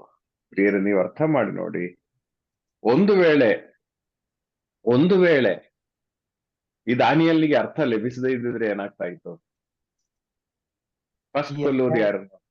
ಈ ಅಧ್ಯಾಯ ಬರ್ತಾನೆ ಇರಲಿಲ್ಲ, ದಾನಿಯೇಲ ಇಷ್ಟಕ್ಕೆ ಮುಗ್ದೋಗ್ತಾ ಇದ್ದ ಪ್ರಾರಂಭದಲ್ಲಿ. ಫಸ್ಟ್ ಕೊಲ್ಲೋದು ದಾನಿಯೇಲನೇ. ಈಗ ದಾನಿಯೇಲ ಧೈರ್ಯವಾಗಿ ಹೋಗಿ ರಾಜನಿಗೆ ಹೇಳ್ತಾ ಇದ್ದ, ರಾಜನ ಸ್ಟಾಪ್ ಮಾಡಿ ನಾನು ಇದ್ರ ಉತ್ತರ ಕೊಡ್ತೀನಿ ಅಂತ ಹೇಳ್ಬೇಕಾದ್ರೆ, ಒಂದು ವೇಳೆ ಅರ್ಥ ಸಿಕ್ಕದೇ ಇದ್ದಿದ್ರೆ, ಕನಸು ಸಿಕ್ಕದೇ ಇದ್ದಿದ್ರೆ ಫಸ್ಟ್ ಕೊಲ್ಲುವುದು ದಾನಿಯೇಲನಿತ್ತು. ಪ್ರಿಯರೇ, ಇಲ್ಲೇನೆ ಅವನ್ ಬೇಕಾದ್ರೆ ಹೇಗಾದ್ರೆ ನೈಸ್ ಆಗಿ ಎಸ್ಕೇಪ್ ಆಗೋ ಸಾಧ್ಯತೆ ಇತ್ತೋ ಏನೋ ಗೊತ್ತಿಲ್ಲ, ಆದ್ರೆ ಆ ಒಂದು ಜವಾಬ್ದಾರಿ ತಗೊಂಡು ಆ ರಿಸ್ಕ್ಗೆ ಅವನನ್ನೇ ಒಳಪಡಿಸಬೇಕಾದ್ರೆ ಒಂದೇ ಒಂದು ಕಾರ್ಯ, ದೇವರು ತೋರ್ಪಡಿಸುವರು, ದೇವರು ನಮ್ಮ ಪ್ರಾರ್ಥನೆಗೆ ಉತ್ತರ ಕೊಡುವರು. ಈ ಒಂದು ವಿಶ್ವಾಸ ಅವನಿಗಿತ್ತು. ಅಂದ್ರೆ ಈಗ ನಮ್ಮ ವಿಶ್ವಾಸ ಅಂದ್ರೆ, ಯೇಸು ಸ್ವಾಮಿ ತಮ್ಮ ಮರಣ ಪುನರುತ್ಥಾನದಿಂದ ನಮಗೆ ಇದು ಸಾಧಿಸಿ ಕೊಟ್ಟಾಗಿದೆ ನೋಡಿ. ಅದರ ಒಂದು ಮಾಡೆಲ್ ಆಗಿ ಯೇಸು ಸ್ವಾಮಿ ನಮಗೆ ಇದು ಸಾಧಿಸಿ ಕೊಟ್ಟಿದ್ದಾರೆ ಎಂದು ನಾವು ಹೇಳುವಾಗ, ದಾನಿಯೇಲನಿಗೆ ಹೇಗಂದ್ರೆ ಇದರ ಉತ್ತರ ದೇವರು ಕೊಟ್ಟೇ ಕೊಡುತ್ತಾರೆ, ನನ್ಗೆ ಅದರಲ್ಲಿ ಸಂಶಯನೇ ಇಲ್ಲ. ಗ್ಯಾರಂಟಿ ಅರಸನ ಮುಂದೆ ಹೋಗಿ ನಿಂದು ಹೇಳಿದ್ರು, ನನ್ನ ದೇವರು ಇದರ ಅರ್ಥವನ್ನು ತಿಳಿಯಪಡಿಸುವರು. ಪ್ರಿಯರೇ, ಈ ಒಂದು ಲೆವೆಲ್ಗೆ ನಮ್ಮ ವಿಶ್ವಾಸ ಹೆಚ್ಚಾಗ್ತಾ ಇದೆ. ಶಶಿಕಲಾ ಸಿಸ್ಟರ್, ನೀವ್ ಹೇಳಿ, ನಿಮ್ಮ ವಿಶ್ವಾಸ ಸ್ವಲ್ಪ ಹೆಚ್ಚಾಗಿದೆಯಾ? ಶಶಿಕಲಾ ಸಿಸ್ಟರ್. ಬ್ರದರ್, ಹೆಚ್ಚಾಗಿದೆ. ಆದ್ರೆ ಈಗ ಅಂದ್ರೆ ನಾನು ಹಂಗೆಲ್ಲ ಹೇಳ್ಬಾರ್ದು, ಅದು ಇದು ಎಲ್ಲ ಹೇಳ್ಬಿಟ್ಟು ಯಾವ್ದೋ ಒಂದ್ ವಿಚಾರಕ್ಕೆ ಇಲ್ಲ ಅದು ಇದು ಅಂತ. ಹೆಚ್ಚಾಗಿದೆ ಬ್ರದರ್, ಆಗಿದೆ. ಹಲೋ, ಹೇಳಿ ಸಿಸ್ಟರ್. ಯಾವ ವ್ಯತ್ಯಾಸ ಆಗಿದೆ ನಿಮ್ಮ ಆ ಒಂದು ವಿಷಯ, ಸ್ವಲ್ಪ ಎಕ್ಸ್ಪ್ಲೇನ್ ಮಾಡ್ತೀರಾ? ಬ್ರದರ್, ನಂದು ಯಾವಾಗ್ಲೂ ಒಂದು ವಾದ ಏನು ಅಂತ ಹೇಳಿದ್ರೆ, ದೇವರಿಗೆ ಎಲ್ಲಾನು ಮಾಡೋ ಒಂದು ಅದ್ಭುತ ಶಕ್ತಿ, ಎಲ್ಲಾ ವರದಾನಗಳನ್ನು ಕೊಡೋ ಇದ್ರಲ್ಲಿ, ಆದ್ರೆ ಒಂದೊಂದ್ ವಿಚಾರದಲ್ಲಿ ಯಾಕೆ ಅಷ್ಟೊಂದು ಒಂದು ಕಂಜೂಸ್ತನ ತೋರಿಸ್ತಾರೋ, ಒಂದೊಂದು ಅಂದ್ರೆ ಟೈಮ್ ತಗೊಂತಾರೋ ಅಂತ ನನಗೇನಂತ ಹೇಳಿದ್ರೆ, ಈಗ ನಾವೇನಾದ್ರೂ ಹಿಂಗ್ ಕೇಳಿದಾಗ ಇನ್ಸ್ಟಂಟ್ ಹಿಂಗ್ ಕೇಳಿದ್ರೆ ಹಿಂಗೆ ಆಗ್ಬಿಡ್ಬೇಕು ಅನ್ನೋ ಕೆಟ್ಟ ಮನೋಭಾವನೆ ನಂದು. ಆದ್ರೆ ಇವಾಗ ನನ್ ಬರ್ತಾ ಅರ್ಥ ಆಗ್ತಾ ಇರೋದು ಏನಂದ್ರೆ, ಎಲ್ಲದಕ್ಕೂ ಒಂದು ಟೈಮ್ ಇದೆ, ಆ ಟೈಮ್ಗೆ ಅದಾಗ್ಬೇಕು ಅಂತ ಹೇಳ್ಬಿಟ್ಟು ಹಿಂಗೇನೆ ಆಗ್ಬಿಡ್ಬೇಕು. ಆಮೇಲೆ ಇವಾಗ ಅನ್ಸದ, ಅವತ್ತು ನಾನ್ ಕೇಳ್ದಾಗ್ಲೇ ಆಗೋಗ್ಬಿಟ್ಟಿದ್ರೆ ಅದ್ ಇನ್ನೊಂದ್ ತರ ಆಗೋಗ್ಬಿಟ್ಟಿತ್ತು. ದೇವ್ರು ಅವ್ರ ಟೈಮ್ ತಗೊಂಡ್ ಮಾಡಿದ್ರೆ ಸರಿ ಹೋಯ್ತು ಅನ್ನೋ ತರ ಈಗ ನನ್ಗೆ ಅದು ಇದ್ ಬರ್ತಾ ಇದೆ. ಯಾ ಸೊ ನಾವು ಬೆಳೀತಾ ಇದ್ವಿ ವಿಶ್ವಾಸದಲ್ಲಿ. ಅಚ್ಚ ನೀವೇನ್ ಹೇಳ್ತೀರಾ? ನಿಮ್ಗೆ ನಿಮ್ಮ ವಿಶ್ವಾಸದ ಆ ಒಂದು ಗ್ರೋತ್ ಹೇಗೆ ಅಂತ ಹೇಳ್ತೀರಾ? ಸರ್ ಇದು ಒಂದು ಮೊದ್ಲು ಅಂದ್ರೆ ನಮ್ಗೆ ನನ್ ಪ್ಲಾನ್ ಇದೇ ತರ ಆಗ್ಬೇಕು ಅದೇ ತರ ಆಗ್ಬೇಕಂತ. ಇವಾಗ ಆ ತರ ಆಗ್ತಾ ಇಲ್ಲ.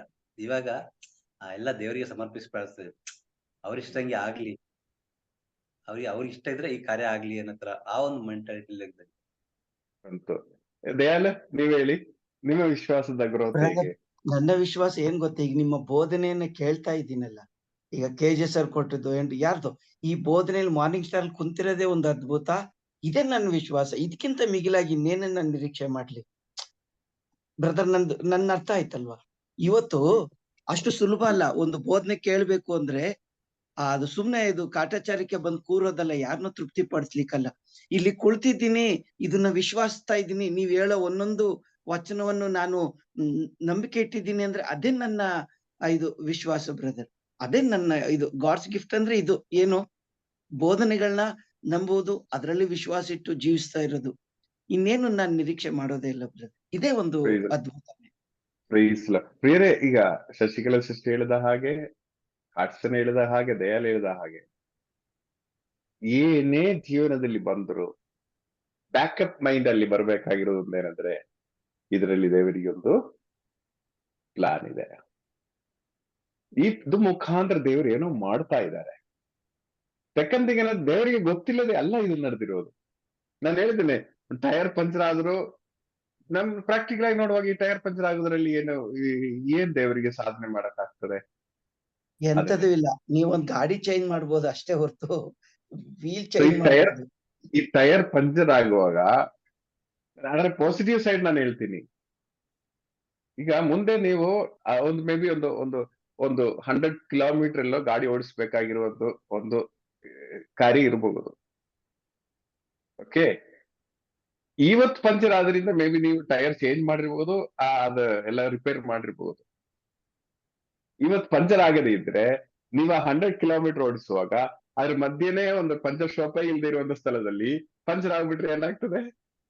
ಅದಕ್ಕೆ ಅಡ್ವಾನ್ಸ್ ಆಗಿದೆ, ಅವರು ಈಗಲೇ ರೆಡಿ ಮಾಡಿ ರಿಪೇರ್ ಮಾಡಿ ಕೊಡ್ತಾ ಇದೀರಿ ನಿಮ್ಗೆ. ನಮ್ಗೆ ನಮ್ ಥಾಟ್ಸ್ ಆ ಒಂದು ಥಾಟ್ ಪ್ರಾಸೆಸ್ಸಿಗೆ ಬರ್ಬೇಕು. ನಾವು ಎಲ್ಲಾ ಕೆಡುಕುಗಳಲ್ಲೂ ಒಳಿತುಗಳು ಮಾಡುವ ಶಕ್ತರಾಗಿದ್ದಾರೆ ದೇವರು. ಸೆಕೆಂಡ್ ಥಿಂಗ್ ಏನಂದ್ರೆ, ಏನೇ ನಡೆದರು ಈಗ ನಮ್ಗೆ ಒಂದು ಆಂಗ್ಸೈಟಿ ಇರ್ತದೆ. ಬರೋ ವಾರ ಆಫೀಸರ್ ಬರ್ತಾರೆ, ಮೀಟಿಂಗ್ ಬರ್ತಾರೆ, ಆ ಟೈಮಲ್ಲಿ ನಾವು ಹೇಗೆ ಪ್ರತಿಕ್ರಿಯೆ ಮಾಡೋದು, ಏನೋ ಸ್ವಲ್ಪ ಇರಿಸು ಮುರಿಸಿದೆ, ನಾವು ತಪ್ಪೇನ್ ಮಾಡಿಲ್ಲ, ಆದ್ರೂ ಏನೋ ಸ್ವಲ್ಪ ಒಂದು ಸಮಸ್ಯೆ ಇದೆ. ಈ ಸಮಯದಲ್ಲಿ ಶಶಿಕಲಾ ಸಿಸ್ಟರ್ ನೀವು ಯಾವ ರೀತಿ ಪ್ರತಿಕ್ರಿಯೆ ಆಗ್ತದೆ? ಏನು ನಾವಂತೂ ಎಲ್ಲಾದ್ರಲ್ಲೂ ಇದಿರ್ತಾರೆ ಬ್ರದರ್. ನಮ್ಗಂತೂ ಅದು ಯಾವಾಗ್ಲೂ ಮಾಮೂಲಿ ಇದ್ದಿದ್ದೇ ಇದಿರ್ತದೆ. ಈಗ ನಮ್ಗೆ ವರ್ಷದಲ್ಲಿ 2 ಸಲ ಆದ್ರೂ ಎಕ್ಸ್ಟರ್ನಲ್ ಮತ್ತೆ ಇಂಟರ್ನಲ್ ಆಡಿಟರ್ಸ್ ಎಲ್ಲ ಬರ್ತಾರೆ. ಎಲ್ಲಾನು ಕರೆಕ್ಟ್ ಇರುತ್ತೆ. ಎಲ್ಲಿ ಏನಾಗುತ್ತೋ, ಯಾವ್ದು ಏನೋ ತಪ್ಪಾಗ್ಬಿಟ್ಟಿರುತ್ತೋ, ಏನೋ ಒಂದ್ ಇದಾಗಿರುತ್ತೆ ಅನ್ನೋದು ಮಾತ್ರ ಒಂದು ಇದೆ. ಅದೊಂದು ಆಂಗ್ಸೈಟಿ. ನಾನು ಹೇಳುದೇನಂದ್ರೆ, ನೀವೆಲ್ಲ ಪರ್ಫೆಕ್ಟ್ ಆಗಿ ಮಾಡಿದ್ದೀರಾ, ಆದ್ರೆ ಫೈನಲ್ ರಿಸಲ್ಟ್ ಅಲ್ಲಿ ಏನೋ ಮಿಸ್ಟೇಕ್ ಇದೆ. ಇದು ಅವ್ರು ಬಂದ್ರೆ ಹಿಡಿದು ನಮ್ಗೆ ಪ್ರಾಬ್ಲಮ್ ಆಗ್ತದೆ ಇಂತ ಒಂದು ಪರಿಸ್ಥಿತಿ. ಆದ್ರೆ ನಿಮ್ ಕಡೆಯಿಂದ ಏನು ಮಿಸ್ಟೇಕು ಆಗಿಲ್ಲ. ಈ ಸಮಯದಲ್ಲಿ ನಿಮ್ಮ ಒಂದು ಫುಲ್ಲಿ ನಾವು ಅನ್ಕಂಟ್ರೋಲ್ಡ್ ಆಂಗ್ಸೈಟಿಯಲ್ಲಿ ಬಂದಿರ್ತದೆ. ಈಗ ನಮ್ಮಿಂದ ಕರೆಕ್ಟ್ ಮಾಡಕ್ ಆಗೋದ್ರೆ ಮಾಡಬಹುದು, ಆದ್ರೆ ನಾವೆಲ್ಲ ಕರೆಕ್ಟ್ ಆಗಿನೇ ಮಾಡಿದೀವಿ. ಈಗ ಈ ಒಂದು ಪರಿಸ್ಥಿತಿಯಲ್ಲಿ ಈಗ ಆದ್ರೆ ನಿಮ್ಮ ಒಂದು ಮೈಂಡ್ ಸೆಟ್ ಹೇಗಿರ್ತದೆ? ಈಗ ನಾಳಿದ್ದು ಆಫೀಸರ್ಸ್ ಬರ್ತಾ ಇದ್ದಾರೆ ಬ್ರದರ್, ಅವಾಗ ಒಂದು ಸಣ್ಣ ಪ್ರೇಯರ್ ಒಂದು ಮನ್ಸಲ್ಲಿ ಇದಾಗ್ತಾ ಇರುತ್ತೆ. ನನ್ ಕಡೆಯಿಂದ ನಾನು ಎಲ್ಲ ಇದು ಮಾಡಿದೀನಿ, ಮುಂದೆ ಅದು ಏನಾದ್ರೂ ಇದಾದ್ರೆ ನೀವೇ ನನ್ಗೊಂದು ಇದ್ರಿಂದ ಹೊರಗ್ ಕರ್ಕೊಂಡ್ ಬರ್ಬೇಕು, ಇಲ್ಲಾಂದ್ರೆ ಅದನ್ನ ಟ್ಯಾಕಲ್ ಮಾಡೋ ಶಕ್ತಿ ನನ್ಗೆ ಕೊಡ್ಬೇಕು ಅಂತ ಹೇಳ್ಬಿಟ್ಟು. ಓಕೆ, ಅಂದ್ರೆ ಮುಂಚೆ ಇದು ಬರ್ತಾ ಇರ್ಲಿಲ್ಲಲ್ಲ? ಮುಂಚೆ ಫುಲ್ ಕಂಪ್ಲೇಂಟ್ಸ್ ಬರ್ತಾ ಇತ್ತು, ನಾನೇನ್ ತಪ್ಪು ಮಾಡಿದೆ ಅಂತೆ, ಅಯ್ಯೋ ಹಾಗೆ ಅಲ್ವಾ? ಆದ್ರೆ ಈಗ ದೇವರ ಆ ಟೈಮಲ್ಲಿ ಏನೋ ಮಾಡ್ತಾರೆ. ಯಾಕಂದ್ರೆ ಇದು ಸರಿ ಮಾಡ್ಬೇಕು, ರಿಪೇರ್ ಮಾಡ್ಬೇಕಂತ ಚಿಂತೆಗಿಂತ ಮಿಗಿಲಾಗಿ ಈ ಒಂದು ಇಶ್ಯೂ ಉಪಯೋಗಿಸಿ ದೇವರೇನೋ ಕಾರ್ಯ ಮಾಡೇ ಮಾಡುತ್ತಾರೆ. Will do something. ನಮಗೂ ಒಂದು ಆಂಗ್ಸೈಟಿ, ದೇವ್ರು ಯಾವ ರೀತಿಯಲ್ಲಿ ಕಾರ್ಯ ಮಾಡ್ತಾರೆ, ನಾವು ಅದನ್ನು ಎದುರು ನೋಡುವ, ಅಂದ್ರೆ ನಾವಲ್ಲ ಅಲ್ಲಿ ಕಾರ್ಯ ಮಾಡೋದು. ಇಲ್ಲಿ ದಾನಿಯಲ್ನ ಹಾಗೆ ನಮ್ಮ ದೇವರು ನಮಗೆ ತಿಳಿಯಪಡಿಸುವರು. ಸೊ ದೇವ್ರು ಈಗ ಈ ದಾನಿಯಲ್ನ ಒಂದು ಆಂಗ್ಸೈಟಿ ಇದಿರ್ಬೋದು, ಏನಾಗಿರೋದು ಕನಸು, ಏನ್ ದೇವರು ತಿಳಿಯಪಡಿಸ್ತಾರೆ ಅಲ್ವಾ? ಆ ಒಂದು ಆಂಗ್ಸೈಟಿ ಲೆವೆಲ್ ಅಲ್ಲಿ ನಮ್ಮ ಆ ಒಂದು ಆಟಿಟ್ಯೂಡ್ ನಾವು ಬಿಲ್ಡಪ್, ಅಂದ್ರೆ ನಮಗೂ ಅದರಲ್ಲಿ ಡೈರೆಕ್ಟ್ ಇನ್ವಾಲ್ವ್ಮೆಂಟ್ ಇಲ್ಲ. ನಾವು ದೂರದಿಂದ ನೋಡ್ತಾ ಇದ್ದೇವೆ, ದೇವರು ತೋರಿಸ್ತಾ ಇದ್ದಾರೆ. ಸೊ ರಾಜನಿಗೆ ಹೇಗೆ ಆಂಗ್ಸೈಟಿ ಇತ್ತೋ, ಅಂದ್ರೆ ಕನಸಿನ ಅರ್ಥ ಇವ್ರು ಏನ್ ತೋರಿಸ್ಕೊಡ್ತಾರೆ, ಇದೇ ರೀತಿಯಲ್ಲಿ ಇವತ್ತು ನಮ್ಗೆ ದೇವರು ಯಾವ ರೀತಿ ಇದು ಕಾರ್ಯ ಮಾಡ್ತಾ ಇದ್ದಾರೆ, ಅಂದ್ರೆ ದೇವರು ಬೇರೆ ಬೇರೆ ಕಾರ್ಯಗಳಲ್ಲಿ ಬೇರೆ ಬೇರೆ ವಿಧಾನವಾಗಿ ಕಾರ್ಯಗಳು ಮಾಡುವಾಗ ಒಬ್ಬೊಬ್ಬರಿಗೆ ಆನ್ಸೈಟಿ, ಈ ವಿಷಯದಲ್ಲಿ ದೇವರು ಯಾವ ರೀತಿಯಲ್ಲಿ ಕಾರ್ಯ ಮಾಡ್ತಾರೆ ನೋಡೋಣ, ಅವರ ಒಂದು ಟ್ಯಾಕ್ಟಿಕ್ಸ್ ಹೇಗೆ. ಸೊ ಪ್ರಿಯರೇ, ನಾವು ಈ ಒಂದು ರೇಂಜಿಗೆ ಬೆಳೆಯುವಾಗ ಈ ನೋವುಗಳು ನಮ್ಮ ಮನಸ್ಸಿಗೆ ಆಗಲ್ಲ. ನೋವುಗಳು ನಮ್ಮ ಹತ್ತಿರಕ್ಕೆ ಬರದೆ ದೂರದಿಂದ ನೋಡುವ, ದೇವರು ಮಾಡುವ ಕಾರ್ಯಗಳು ಎದುರು ನೋಡುವ ಒಂದು ಮೈಂಡ್ ಸೆಟ್ಗೆ ನಾವು ರೀಚ್ ಆಗುವವರಾಗಿದ್ದೇವೆ. ಇದೇ ಆಗಿದೆ ವಿಶ್ವಾಸ. ಇದು ನಾನು ನಿಜವಾಗಿ ಹೇಳೋದಾದ್ರೆ ಪ್ರಾಕ್ಟಿಕಲ್, ನಾವು ಇದರ ಪ್ರಾಕ್ಟಿಕಲ್ ಅಪ್ಲಿಕೇಶನ್ ನಾವು ನೋಡ್ಬೇಕು. ಜಸ್ಟ್ ಉದಾಹರಣಕ್ಕೆ, ಒಂದು ಕುಟುಂಬ ಜೀವನದಲ್ಲಿ ಇರುವವರನ್ನು ಇಟ್ಕೊಳ್ಳೋಣ. ಓಕೆ, ಗಂಡ ಹೆಂಡತಿಯರು, ಮಕ್ಕಳಿದ್ದಾರೆ. ಈಗ ಬರುವ ವಾರದಲ್ಲಿ ಅತ್ತೆ ಸೊಸೆ ಅಲ್ಲ, ಈಗ ಇವರು ಸಪರೇಟ್ ಆಗಿ ಎಲ್ಲೋ ಸಿಟಿಲಿ ಜೀವಿಸ್ತಾ ಇದ್ದಾರೆ. ಬರುವ ವಾರದಲ್ಲಿ ಈ ಹುಡುಗನ ತಂದೆ ತಾಯಿಯರು ಮನೆಗೆ ವಿಸಿಟ್ ಮಾಡ್ತಾರೆ.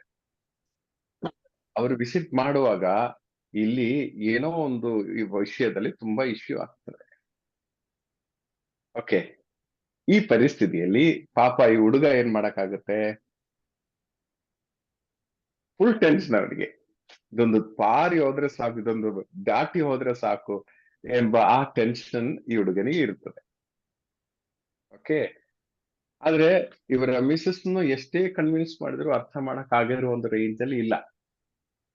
ಅವ್ರು ಬಂದು ಏನಾದ್ರು ಮಾತಾಡಿದ್ರೆ ಇವರು ಮಾತಾಡ್ತಾರೆ, ಫುಲ್ ಪ್ರಾಬ್ಲಮ್ ಆಗ್ತದೆ. ಇಂತಹ ಒಂದು ಸಿಚುವೇಶನ್ ಇದೆ ಅಂತ ಇಟ್ಕೊಳ್ಳೋಣ, ಅವರು ಆರ್ಟಿಫಿಷಿಯಲ್ ಆಗಿರೋ ಒಂದು ಸಿಚುವೇಶನ್. ಈಗ ಒಂದೊಂದ್ ದಿನ ಆಗ್ತದೆ, ಹುಡುಗನ ಮನಸ್ಸಿನಲ್ಲಿ ನನ್ನ ತಂದೆ ತಾಯಿ ಬರುವಾಗ ಇವತ್ತು ಫೈಟಿಂಗ್ ಗ್ಯಾರಂಟಿ, ಮತ್ತೆ ಮುಗಿಯಿತು, ನಾನು ಯಾರ ಸೈಡಲ್ಲಿ ನಿಲ್ಲಕ್ಕಾಗತ್ತೆ, ಯಾರ ಸೈಡಲ್ಲೂ ನಿಲ್ಲಕ್ ಆಗಲ್ಲ, ಏನ್ ಮಾಡ್ಲಿ ಅಪ್ಪ ಅಂತೇಳಿ ಟೆನ್ಷನ್ ಮೇಲೆ ಟೆನ್ಷನ್ ಹೊಡೆಯುವ ಈ ಹುಡುಗ. ಇದೊಂದು ಸಿಚುವೇಶನ್ ಪ್ರಾಕ್ಟಿಕಲ್ ಆಗಿ ನಿಮ್ಗೆ ಅರ್ಥ ಆಗ್ತದೆ, ಅದಕ್ಕೆ ನಾನು ಹೇಳ್ತಾ ಇದ್ದೀನಿ. ಪ್ರಾರ್ಥನೆಯಲ್ಲಿ ಬಂದ ನಂತರ ಈ ಹುಡುಗನ ಮೈಂಡ್ ಸೆಟ್ ಹೇಗಿರುತ್ತೆ, ಯಾರಾದ್ರೂ ಹೇಳ್ತೀರಾ? KJ sir. ಏನೇ ಬರ್ಲಿ, ನೋ ವರಿ, ಯಾಕಂದ್ರೆ ದೇವ್ರು ಇದ್ದಾರೆ, ದೇವ್ರು ನಮ್ಮನ್ನ ಪರಿಸ್ಥಿತಿಯಿಂದ ಪಾರ್ ಮಾಡ್ತಾರೆ. ಯಾಕೆ ಟೆನ್ಷನ್, ಯಾಕೆ? ಅಷ್ಟ್ರಲ್ಲಿ ಏನ್ ಆಗ್ತದೆ, ಮನುಷ್ಯರಿಂದ ಏನ್ ಸಾಧ್ಯ, ಒಂದು ಬೈಬೋದೋ ಅಥವಾ ಇನ್ನೇನಾರ ಆಗ್ಬೋದೋ ಅಷ್ಟೇ. ಸೊ ಅದ್ರ ಬಗ್ಗೆ ನಾವು ಒಂದು ಭಯ ಇಲ್ಲ, ಮತ್ತೆ ಟೆನ್ಷನ್ ಇರಲ್ಲ ಸರ್ ಈ ಶಶಿಕಲಾ ಸಿಸ್ಟರ್. ನನ್ ತಮ್ಮನ್ ಬಾಳ ಇಂತೇವು ಬ್ರದರ್. ಅವನ್ ಆ ಕಡೆ ಈ ಕಡೆ ಇದ್ ಮಾಡ್ಕೊಂಡು ಆಫೀಸ್ ಈ ಕಡೆ ಅದು ಇದಂತ ಸಿಕ್ಕಾಕೊಟ್, ಒಂದ್ಸಲ ಪ್ರೇಯರ್ ಮಾಡ್ಕೊಂಬಿಡೆ, ನಾನು ಇದೆಲ್ಲ ಕಣೋ, ನಿಂದಿದು ನೀನು ನಿಂತ್ಕೊ, ನಿನ್ನ ಮಾತನ್ನು ಕೇಳ್ತಾರೆ ಅಂತ. ಆದ್ರೆ ಅವನ್ಗೊಂದ್ ಇದ್ರ ತರ ಆಗ್ಬಿಟ್ಟೈತಂದ್ರೆ, ಮರಿಯನ್ ಗ್ರೂಪ್ ಅವ್ರಿಗೆ ದೇವ್ರು ಬಾಳ ಹತ್ರ ಅವ್ರೆ, ನಮ್ಗ್ ಸ್ವಲ್ಪ ಬಾಳ ದೂರ ಅವ್ರೆ ಅಂತ ಆ ಟೈಪ್. ನೀವ್ ಪ್ರೇಯರ್ ಮಾಡ್ಕೊಂಬಿಡೆ ಅಂತ ಅದೊಂದು ಇದ್ ಮಾಡ್ತಿರ್ತಾನೆ ಬ್ರದರ್.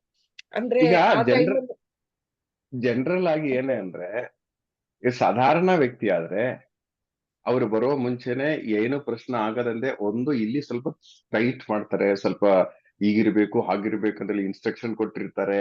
ಆ ಇನ್ಸ್ಟ್ರಕ್ಷನ್ ಕೊಡೋದೆಲ್ಲ ನಮ್ಗೆ ಪೆಟ್ಟಾಗ್ತದೆ. ನಾವಾಗಿ ಅಲ್ಲಿ ಏನಾದ್ರೂ ಸೆಪರೇಟ್ ಮಾಡಕ್ಕೆ ಟ್ರೈ ಮಾಡ್ತೀರೋ ಅದೆಲ್ಲ ನಮ್ಗೆ ಬ್ಯಾಕ್ ಫೈರ್ ಆಗ್ತದೆ. ಈಗ ಅವ್ರು ಬರುವಾಗ ಎಲ್ಲ ಪರ್ಫೆಕ್ಟ್ ಆಗಿರ್ಬೇಕು, ಏನ್ ಪ್ರಾಬ್ಲಮ್ ಆಗ್ಬಾರ್ದು, ಎಲ್ಲರಿಗೂ ಸ್ವಲ್ಪ ಬೈದು ಹೊಡೆದು ಈ ತರ ರೆಡಿ ಮಾಡಕ್ ಹೋದ್ರೆ ಅದು ಫುಲ್ ಕೊಲಾಪ್ಸ್ ಆಗ್ತದೆ.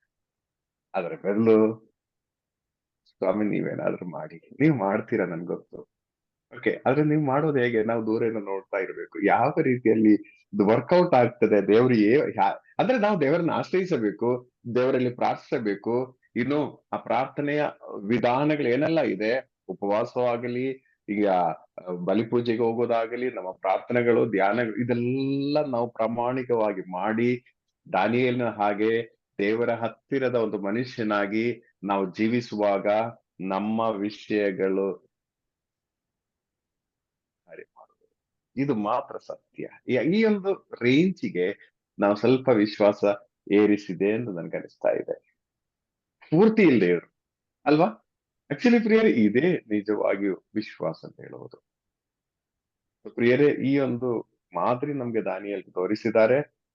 ಅಂದ್ರೆ ಎಲ್ಲಿ ನಮ್ಗೆಲ್ಲ ಡೌಟ್ ಇರ್ತದೆ, ಕೋಟಿ ಕೋಟಿ ಜನ ಇದ್ದಾರೆ, ನಂದೇ ಒಂದು ಟೆನ್ಷನ್ ಅವ್ರಿಗೆ ಹೇಗೆ ಅರ್ಥ ಆಗ್ತದೆ ಪ್ರಿಯರೇ?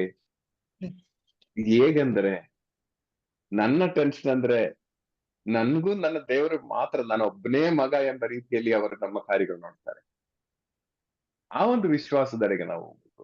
ಅಯ್ಯೋ, ಇಷ್ಟು ಜನರಲ್ಲಿ ಈ ನನ್ ಪ್ರಾಬ್ಲಮ್ ಅವ್ರಿಗೆ ಏನು, ಅವ್ರಿಗೆ ಇದಕ್ಕಿಂತ ದೊಡ್ಡ ಸಮಸ್ಯೆಗಳು, ಉಕ್ರೇನ್ ವಾರ್ ಇದೆ, ಇನ್ನು ಇದು ಪ್ಯಾಲೆಸ್ಟೀನ್ ಪ್ರಾಬ್ಲಮ್ ಇದೆ, ಅದೆಲ್ಲ ಇಟ್ಕೊಂಡು ನನ್ನ ವಿಷಯದಲ್ಲಿ ಅವ್ರು ಹೇಗೆ ಬರ್ತಾರೆ ಎಂಬ ಒಂದು ಚಿಂತೆ ನಮಗೆ ಬರ್ಬೋದು.